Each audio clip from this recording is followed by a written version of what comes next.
গল্পকথন by Juthi চ্যানেলে আজকে শুনবেন হুমায়ূন আহমেদের লেখা ছোট গল্প সগীরন বুয়া। সগীরন ধানমন্ডির ৩ নম্বর রোডের একটা ফ্ল্যাটে কাজ করেন। বাচ্চা রাখার কাজ। বাচ্চার বয়স ১৩ মাস। নাম টুলটুল। টুলটুল হাঁটতে পারে, অনেক কথা বলতে পারে, যেমন দুদু, মা, বাবা, পিপি। টিভিতে গানের যে কোনো অনুষ্ঠান হলেই সে হাত নাড়ে, শরীর দোলায়। টুলটুলের মার নাম রেশমি, পুতুলের মতো দেখতে একজন মহিলা। তিনি এবং তার স্বামী দুজনেই অফিসে কাজ করেন। সগীরনের দায়িত্ব হচ্ছে তারা দুজন যখন থাকেন না তখন টুলটুলে দেখাশোনা করা। সগীরন ভোর ৮টা থেকে রাত ৮টা পর্যন্ত কাজ করে নিজের বাসায় যেতে পারবে। তোমাকে মাসে ১৫০০ টাকা দিব, চলবে? সগীরনের বুকে ধাক্কার মতো লাগলো। এতগুলি টাকা? সে বিড়বিড় করে বলল, চলবে আম্মা। আমাকে আম্মা বলবে না, আপা বলবে, আর টুলটুলে বাবাকে স্যার বলবে। যে আচ্ছা। বাসায় একজন বাবুর্চি থাকবে, একজন পিয়ন থাকবে। ওদের দুজনের কাছে মোবাইল ফোন আছে। বাবুর কোনো সমস্যা হলেই ওদেরকে বলবে, ওরা আমাকে জানাবে। যে আচ্ছা। বাবু যদি কোনো কাচের জিনিস, ফুলদানি এসব ধরতে যায় তাহলে বলবে নো নো নো। ৩ বার নো বললে আর ধরবে না, বুঝেছ? যে বাবু যখন বলবে নিনি, তার মানে হচ্ছে সে পানি খেতে চায়। বাবুর পানি আলাদা আছে, বাবুর্চিকে বললেই দিবে। যে আচ্ছা। সকালে কাজ করতে এসে প্রথমেই বাথরুমে ঢুকবে। সেখানে তোমার জন্য ধোয়া শাড়ি, সায়া, ব্লাউজ সব কিছু থাকবে। তুমি ভালো করে সাবান দিয়ে গোসল করে দাঁত মাজবে, তারপর নতুন শাড়ি পরে এসে বাবুকে ধরবে। কাজ শেষ করে যাবার সময় এখানকার কাপড় রেখে যাবে, ঠিক আছে? যে তোমার হাতের নখ কি কাটা আছে? নখ দেখি। নখ কাটাই আছে। আচ্ছা যাও, কাজে লেগে পড়ো। বাথরুমে ঢুকে যাও। টুথপেস্ট, ব্রাশ সবই আছে। একটা শ্যাম্পু আছে, চুলে শ্যাম্পু দিও, নয়তো মাথায় উকুন হবে। সেই উকুন বাবুর মাথায় যাবে, বুঝেছ? যে এখন এই 2টা ট্যাবলেট পানি দিয়ে খেয়ে ফেলো, কৃমির ট্যাবলেট। বস্তিতে যারা থাকে তাদের সবার পেট ভর্তি কৃমি। তুমি বস্তিতে থাকো না? যে স্বামী আছে? আছে। স্বামী কি করে? রিক্সা চালাইতো, এখন পায়ে দুঃখ পাইছে, ঘরে বসা। ছেলে মেয়ে আছে? যে না। যে বস্তিতে থাকো তার ঠিকানা লিখে পিয়নের কাছে দাও। আপা, লেখাপড়া জানি না। পিয়নকে ঠিকানা বলো, সে লিখে নিবে। যে আচ্ছা। টুলটুলে বাবা সিগারেট খায়। সে যখন সিগারেট ধরাবে তখন বাবুকে তার ধারে কাছেও নেবে না, মনে থাকবে?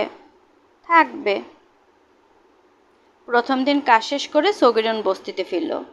সগীরনের স্বামী জয়নাল বলল, কাজ পাইছো? শুকুর আলহামদুলিল্লাহ। কি কাজ, কি সমাচার বলো শুনি। সগীরন আগ্রহ নিয়ে গল্প করছে। মুগ্ধ হয়ে শুনছেন জয়নাল। বাচ্চাটা কি যে সুন্দর, আমি আমার জন্মে এমন সুন্দর বাচ্চা দেখি নাই। আমারে বাদ দাও, কেউ দেখে নাই। কি সুন্দর হাসি, যখন হাসে কলজার মধ্যে মোচড় দেয়। কান্দে না? কদাচিৎ। এইটুক বাচ্চা, কি যে বুদ্ধি। জয়নাল বলল, মাশাল্লাহ বলো, সবসময় মাশাল্লাহ বলবা। সগীরন বলল, মাশাল্লাহ। তার বুদ্ধির নমুনা শুনবেন। টেবিলের উপরে একটা পানির গ্লাস। বাবু দৌড় দিছে গ্লাস ধরবে।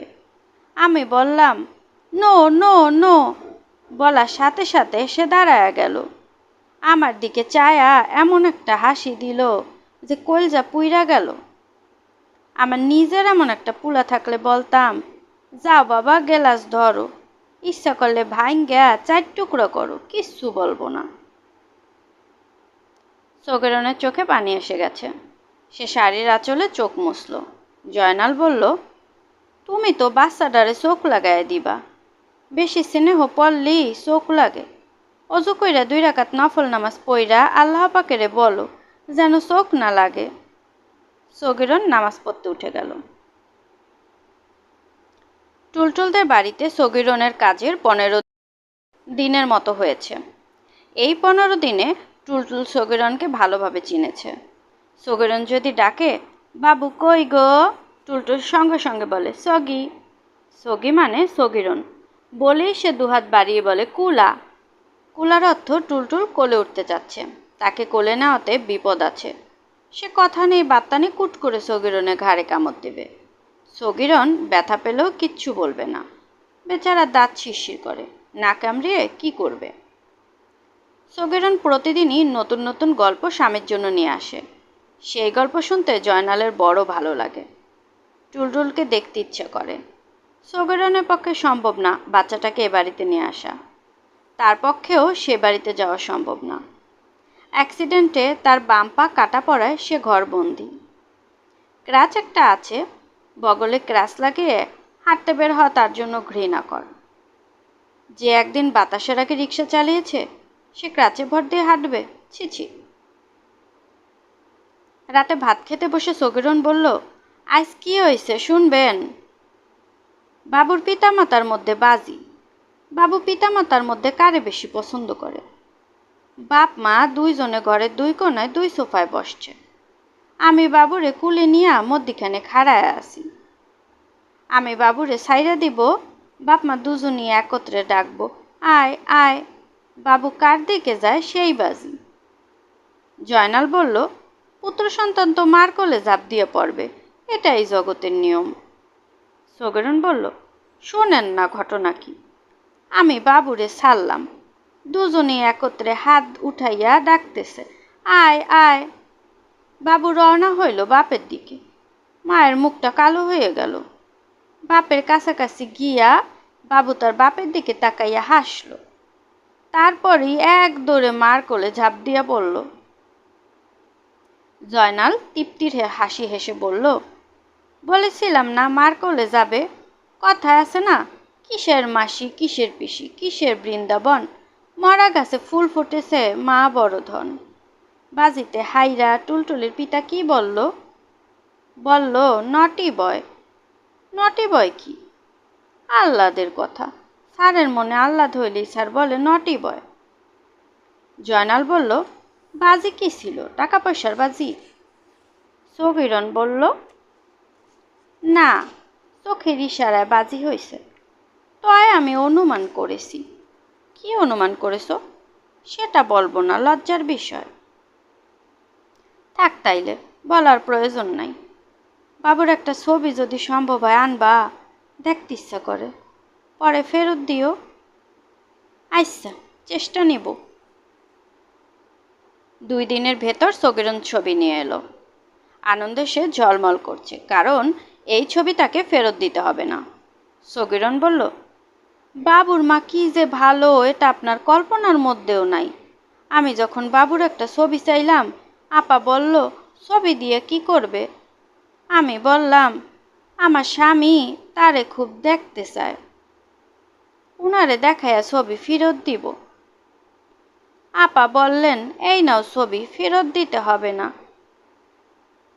জয়নাল বলল, এইটাই হইল উচ্চশিক্ষার গুণ, বুঝছ? তার আর শিক্ষা যদি না থাকতো তাইলে ছবি দিত না। সগিরন বলল, অতি সত্য কথা। আপার আরেকটা ঘটনা শুনেন। বাবু করছে কি, তার বাপের সিগারেটে সাইদানি থাইক্যা একটা আধ খাওয়া সিগারেট নিয়ে চাবাইতে শুরু করছে। আমি যতই বলি বাবা ফেলো বাবা ফেলো, তবু ততই চাবায়। মুখে আঙুল দিয়া বাইর করতে গেছি, বাবু তখন গিল্লা ফেলল। জয়নাল বলল, এত বড় একটা ঘটনা তুমি সামনে থাকতে ঘটলো? তোমার চাকরি তো সঙ্গে সঙ্গে নট হওয়া দরকার। আমি খুবই ভয় পাইলাম। সিগারেট চাবাইয়া খাইয়া ফেলছে, কি জানি হয়। আপায় বাসায় আসা মাত্রই বললাম। আপা বললেন, এই বয়সের বাচ্চারা যা দেখবে তাই মুখে দিবে, মুখে দিতে দিতে শিখবে কোনটা খাবার না। তোমার এত অস্থির হবার কিছু নেই, তবে আরও সাবধান থাকবে। জয়নাল বলল, এই বলল, আর কিছু না? ধমকাধমকিও করলো না? সগিরন বলল, আরেকটি কথা বলেছেন, সেই কথা শোনার পরে দৌড় দিয়া বাথরুমে ঢুকে খুব কাঁদছি। জয়নাল বলল, কি কথা? সগিরন বলল, আপা বললেন, শোনো সগিরন, আমি যতক্ষণ বাইরে থাকবো ততক্ষণ বাবুর মা তুমি, এটা মনে রাখবে। জয়নাল বলল, অজুর পানি দাও বউ, এখন যদি তোমার আপার জন্য 2 রাকাত শুকরানা নামাজ না পড়ি তাইলে পাপ হবে। বাবুর ছবিটা দেখবেন না? নামাজ পড়া তারপর দেখব। ছবিটা বান্দায় আনার ব্যবস্থা করবা, ঘরে টানায়া রাখবো। জয়নাল নামাজ শেষ করে বাবুর ছবি হাতে বসল। দীর্ঘ সময় ছবির দিকে তাকিয়ে থেকে বলল, সালমার চেহারার সাথে কি যেন একটা মিল আছে, ঠিক না বউ? সগিরন বলল, নাকটার মধ্যে মিল, চাপা নাক। সালমার নাকও চাপা ছিল। জয়নাল বলল, ঠিক বলেছ, অবিকল সালমার নাক। সগিরন বলল, চোখের মধ্যেও একটা মিল আছে, মিলটা ধরতে পারতেছি না। জয়নাল বলল, সত্য বলেছ, চোখেও মিল আছে। সালমা জয়নাল ও সগিরনের একমাত্র মেয়ে। আজ থেকে 13 বছর আগে দারুণ অভাবে পড়ে 1000 টাকায় মেয়েটাকে তারা বিক্রি করে দিয়েছিল। তখন সালমার বয়স ছিল 13 মাস। এই বয়সে সালমাও অনেকগুলো কথা শিখেছিল, বাবা, মা, পানি। গল্পকথন বাই জুথি চ্যানেলে শুনছিলেন হুমায়ূন আহমেদের লেখা ছোট গল্প সগিরন বুয়া। আপনি যদি আমার চ্যানেলে নতুন হয়ে থাকেন তাহলে প্লিজ আমার চ্যানেলটিকে সাবস্ক্রাইব করবেন এবং গল্প পাঠ ভালো লাগলে বন্ধুদের সাথে শেয়ার করবেন। আল্লাহ হাফেজ।